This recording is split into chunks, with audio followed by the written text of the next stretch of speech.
आज हम supreme court के एक ऐसे फैसले की बात करने वाले हैं जिसने एक बहुत ही खास कानूनी हालात के लिए कह सकते हैं कि नियम ही बदल दिए।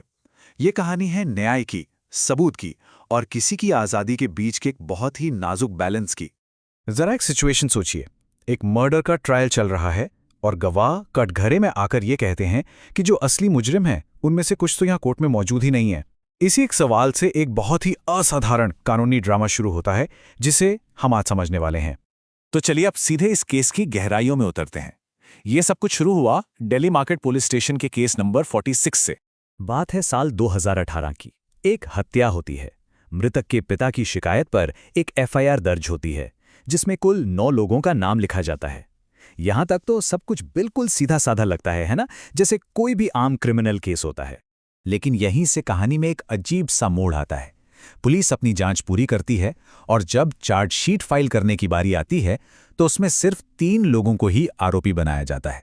बाकी के 6 लोगों को केस से बाहर कर दिया जाता है। अब सवाल ये उठता है कि आखिर ऐसा हुआ क्यों? जरा इस टाइमलाइन पर एक नजर डालिए। 2018 में एफआईआर हुई और 2019 में सिर्फ 3 लोगों पर ट्रायल शुरू हुआ। 1 साल का फासला। और फिर ट्रायल शुरू होने के लगभग 2 साल बाद जब चश्मदीद गवाह अदालत में आते हैं तो केस का पूरा रुख ही पलट जाता है। और अब आता है कहानी का वो हिस्सा जहां कोर्टरूम के अंदर एक ऐसा ड्रामा हुआ जिसने पूरे केस को हिलाकर रख दिया। ये इस केस का सबसे बड़ा टर्निंग पॉइंट था। कोर्ट में गवाही देने आए चश्मदीद गवाह, जो कोई और नहीं बल्कि मृतक के ही परिवार वाले थे, वो अपनी बात पर अड़े रहे। उन्होंने उन सभी 9 लोगों का नाम लिया जिनका जिक्र पहली एफआईआर में था। मतलब उनकी गवाही पुलिस की चार्जशीट से बिल्कुल अलग थी। इस सनसनीखेज गवाही के बाद कानून की एक बहुत ही पावरफुल धारा सेक्शन 319 सीआरपीसी हरकत में आई। अच्छा, इसे ऐसे समझिए कि ये कानून की वो ताकत है जो किसी को भी बेंच से उठाकर सीधा मैदान में खड़ा कर दे, तब भी जब खेल आधा खत्म हो चुका हो।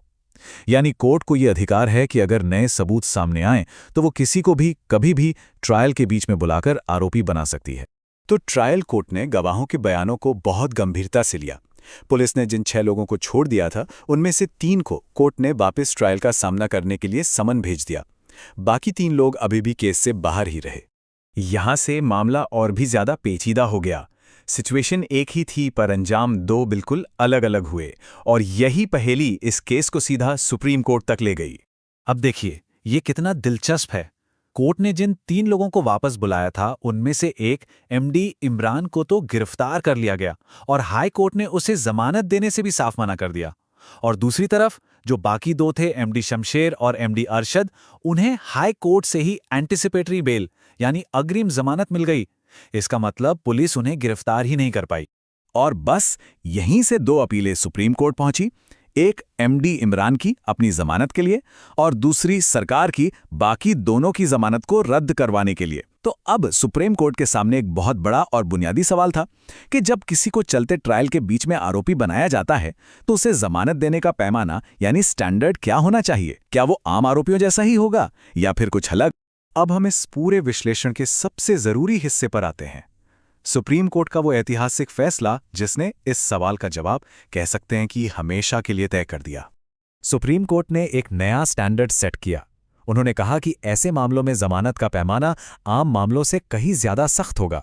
सबूत सिर्फ प्राइमा फेसी यानी सिर्फ ऊपरी तौर पर सही नहीं लगने चाहिए, बल्कि उससे कहीं ज्यादा मजबूत होने चाहिए।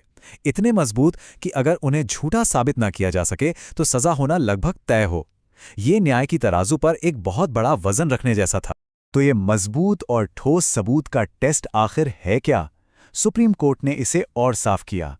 जज को ये देखना होगा कि सबूत कितने दमदार हैं, जुर्म कितना संगीन है, क्या आरोपी के भाग जाने का खतरा है या फिर वो गवाहों को डरा धमका सकता है।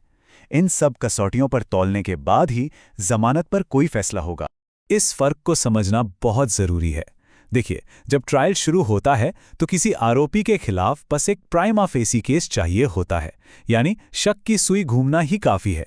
लेकिन जब किसी को बीच ट्रायल में आरोपी बनाया जाता है तो सबूत मजबूत और ठोस होने चाहिए, मतलब कि सजा होने की संभावना बहुत ही ज्यादा हो। ये जमीन आसमान का फर्क है। तो इस नए और ऊंचे स्टैंडर्ड का इस केस के आरोपियों पर आखिर क्या असर हुआ, और उससे भी ज्यादा जरूरी बात, इसका हमारे न्याय के सिस्टम के लिए क्या मतलब है?